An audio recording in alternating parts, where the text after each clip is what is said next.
apa saja yang harus digunakan dalam proses olah tanah tersebut. Nah, banyak sekali pembahasan tentang olah tanah, hanya saja kami akan bahas pokoknya saja. Yang pertama, tujuan dari olah tanah itu apa? Tujuan utamanya adalah menyiapkan area perakaran itu wajib poros.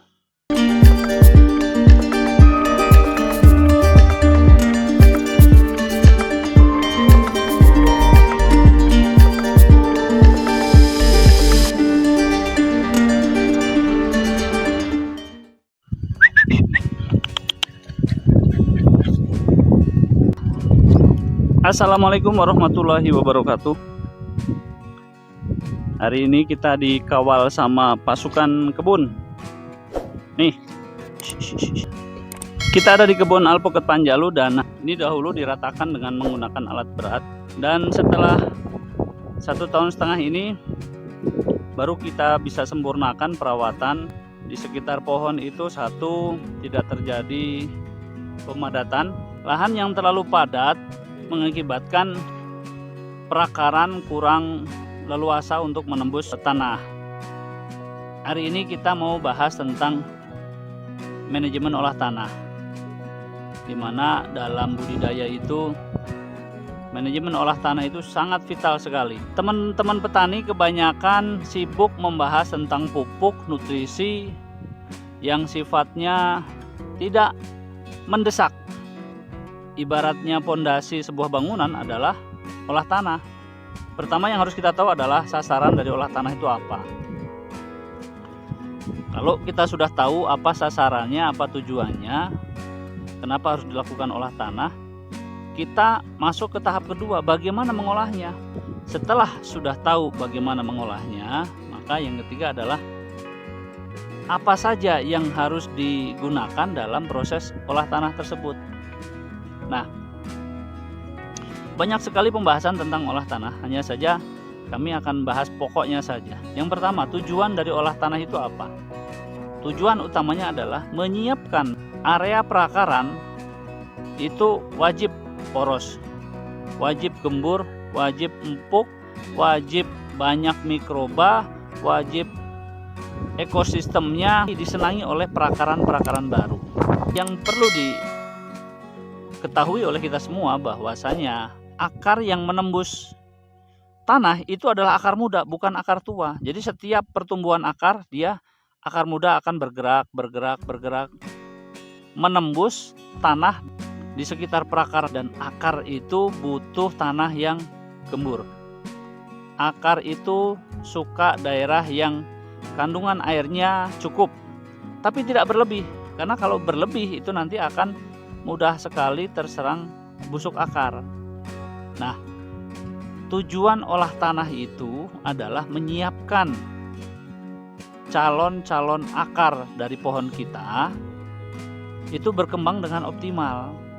Itu tujuan olah tanah yang benar. Nah, kalau sudah tahu tujuannya, yang keduanya adalah bagaimana cara mengerjakannya. Nah, ini dia. Cara mengerjakan olah tanah dengan manual tentunya itu adalah dengan pencangkulan. Nah, semakin ke timur, Jawa Timur, itu cangkul semakin miring. Karena apa? Karena gerak tubuh kita condongkan ke depan dan kita menghujamkan, menancapkan cangkul itu dengan tenaga yang besar sehingga hasil cangkulan itu akan dalam. Namun ya itulah, itu koreksi buat kita, buat para petani. Jangan mencangkul dangkal. Cobalah cangkul yang dalam. Setelah cangkul yang dalam, itu struktur tanahnya akan berubah. Yang tadinya tanah cadas, tanah lebih keras, kemudian padat, kemudian dicangkul. Nah, pencangkulan itu ada proses pembalikan yang kemudian kita diamkan. Tujuannya apa? Ya tadi, penggemburan. Dia nanti kena matahari, patogennya, hama penyakitnya akan terjemur dan mati. Kemudian dengan penjemuran itu tanah akan jadi remah. Satu remah, kedua patogennya banyak yang mati, itu akan menjadi ekosistem yang diinginkan oleh perakaran. Nah, lakukan pencangkulan atau pembajakan yang dalam. Pembajakan itu banyak metode, dengan bajak kultivator, dengan traktor mini, dengan traktor yang 40 HP, 50 HP, bahkan sampai yang 90 atau 100 HP ke atas. Dan itu tentu menggunakan teknik-teknik yang berbeda-beda. Namun bicara olah tanah secara manual, lakukan penggalian dengan dalam, sehingga struktur tanah akan berubah dan rongga-rongga tanah akan terbentuk, porositas terbentuk, terus oksigen tanah pun akan terisi kembali. Itu yang kedua. Yang ketiga, kalau sudah paham cara olah tanah, yang ketiga ini apa sih yang kita butuhkan dalam olah tanah? Yang paling penting mendesak secara umum, yang pertama adalah dolomit atau kapur pertanian. Dolomit ini sangat penting. Kenapa? Kebanyakan dari kita tidak mempunyai alat ukur pH. Nah, namun dengan penebaran dolomit ini tanpa harus melihat pH dan yang lain-lain, kita perlu penebaran di beberapa tanah yang satu, ketika dicangkul lebih lengket.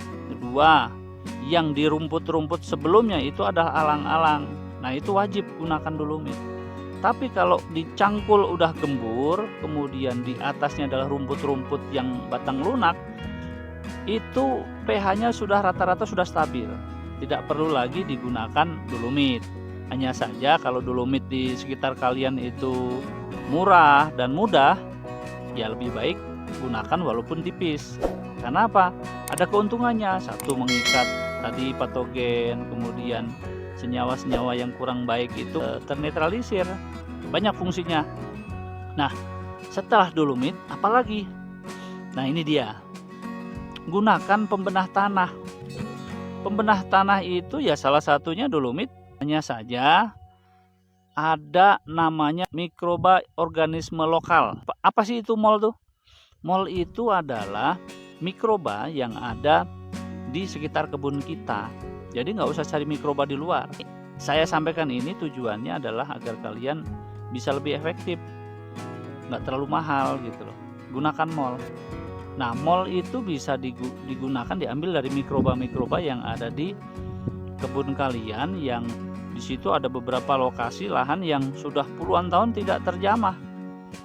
Tanah humus tadilah yang digunakan sebagai biang MOL tadi. Nah, kalau kita mengacu kepada teknik jadam yang dikembangkan oleh orang Korea dan sudah mulai banyak diminati oleh petani-petani di kita, saya berani mereferensikan itu. Itu pola yang mudah dan sederhana. Ambil mikroba itu, tanah humus di sekitar kebun kita, kemudian pembuatannya dengan saripati, kentang, bisa juga pisang, bisa juga singkong.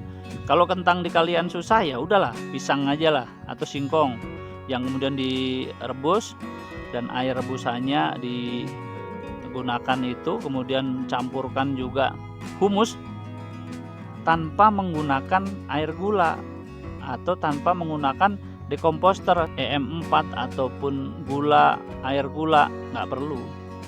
Dan itu difermentasi, hanya butuh waktu 24 jam. Setelah jadi 24 jam itu atau 2 hari 3 hari langsung kalian gunakan, dan itu makan waktu juga nggak lama. Itu salah satu pembenah tanah yang paling murah. Ada beberapa YouTuber yang sudah mengupas tentang teknik pembuatan pembenah tanah dengan pola jadam, dan itu menurut saya yang paling murah. Nah, ketika 3 poin ini dilakukan, dan poin ketiga adalah campur tangan mikroba atau mikroorganisme, maka kalian sudah secara dasar mengenal tentang manajemen tanah. Karena olah tanah itu sebenarnya sederhana tapi vital. Bahkan ketika kalian menggunakan pola ini tadi, pupuk, kemudian zat perangsang akar dan yang lain-lain itu menjadi tidak terlalu penting. Karena apa? Dengan adanya mikroba di dalam tanah kalian, dengan porositas yang bagus, maka mikroba itu akan menyiapkan makanan dengan sendirinya. Nah, itu dasar. Artinya apakah dengan itu cukup? Ya tentu kalau porsi kalian, tanaman kalian butuh nutrisi sedikit, ya itu aja cukup. Tapi kalau bicara tanam alpukat, ya tentu tidak, butuh makanan lebih. Ya nanti pupuk dasar, ya nanti pupuk lanjutan dan yang lain-lain. Hanya saja saya membahas tentang pentingnya kita tahu manajemen olah tanah gitu, sehingga pekerjaan nanti tentang perawatan batang pohon dan yang lain-lain itu akan menyusul. Sekali lagi saya sampaikan bahwasanya kuasai dulu manajemen olah tanah, karena ini pokok, ini pondasi. Jangan dulu kalian tergiur oleh nutrisi, hormon, perangsang buah dan yang lain-lain, tapi olah tanah kalian tidak kuasai dulu.